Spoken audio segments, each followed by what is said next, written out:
Assalamualaikum warahmatullahi wabarakatuh.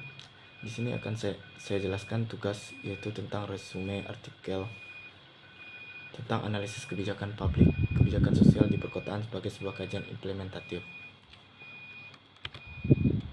Kebijaksanaan menurut James E. Anderson dalam Solicin 2003-2 adalah sebagai perilaku dari sejumlah aktor, pejabat, kelompok, instansi pemerintah atau serangkaian aktor dalam suatu bidang kegiatan tertentu.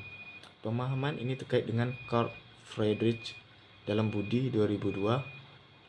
2002-16 yang menyatakan bahwa kebijaksanaan sebagai suatu arah tindakan yang diusulkan oleh seorang kelompok atau pemerintah dalam suatu lingkungan tertentu yang memberikan hambatan-hambatan dan kesempatan terhadap kebijakan yang diusulkan untuk menggunakan dan mengatasi dalam rangka mencapai suatu tujuan atau merealisasikan suatu sasaran atau suatu maksud tertentu.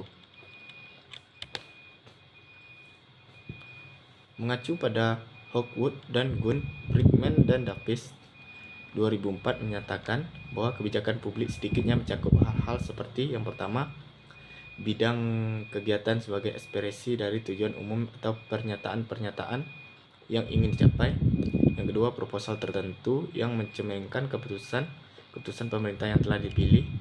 Yang ketiga, kewenangan formal seperti undang-undang atau peraturan pemerintah. Yang keempat, program, yakni seperangkat kegiatan yang mencakup rencana penggunaan sumber daya, lembaga, dan strategi pencapaian tujuan. Yang kelima, keluaran atau output, yaitu apa yang nyata telah disediakan oleh pemerintah sebagai produk dari kegiatan tertentu. Kebijakan publik menurut Robert E. Stone dalam Budi 15 merupakan sebagai hubungan suatu unit pemerintah dengan lingkungannya.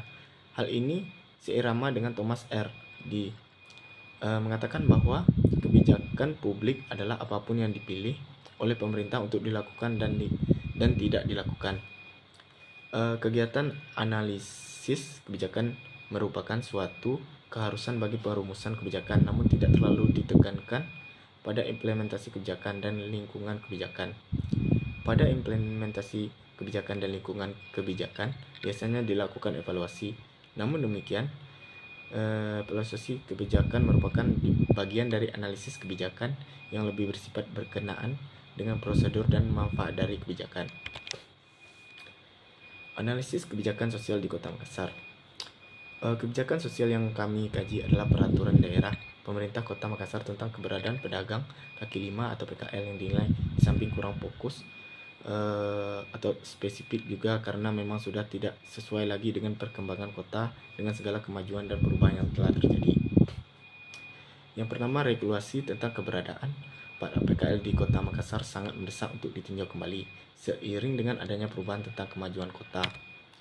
Yang kedua, munculnya pusat-pusat PKL pada tempat-tempat yang dilarang merupakan gambaran kekurang mampuan atau kekurang tegasan pemerintah kota dalam menyediakan sumber-sumber ekonomi warganya, termasuk mengatur dan menata PKL. Maka para pedagang membentuk pasar sendiri tanpa sepengetahuan dan campur tangan pemerintah kota.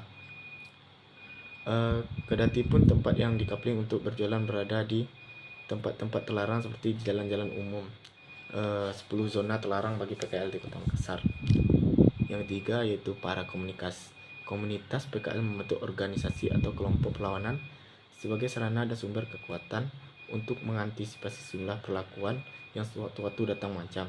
Adapun proses kemunculan aksi dan reaksi dari pedagang kaki lima adalah terdiri atas beberapa tahapan, mulai dari tahapan pergerakan, kesadaran akan kebersamaan, membentuk organisasi gerakan, merapikan dan merapatkan barisan, melakukan perlawanan dengan wujud berjualan di tempat terlarang, menolak relokasi dan melakukan unjuk keinginan.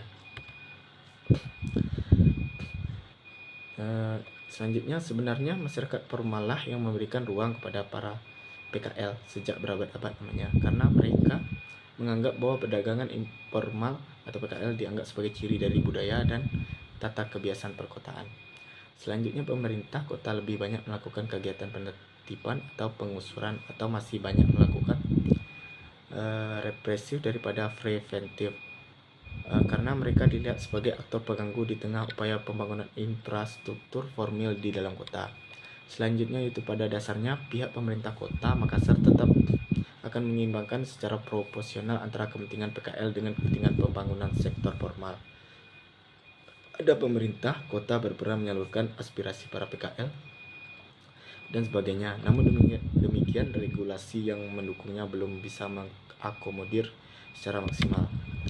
Sebenarnya itu langkah-langkah proses penertiban yang dilakukan adalah yang pertama memberikan surat peringatan, melakukan pendekatan secara persuasif, dan terakhir melakukan penertiban secara paksa terhadap pedagang kaki lima.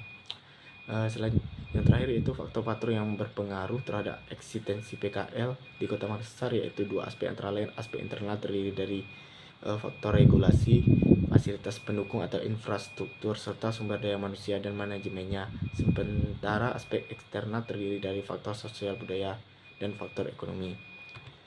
Sekian presentasi dari saya ucapkan terima kasih.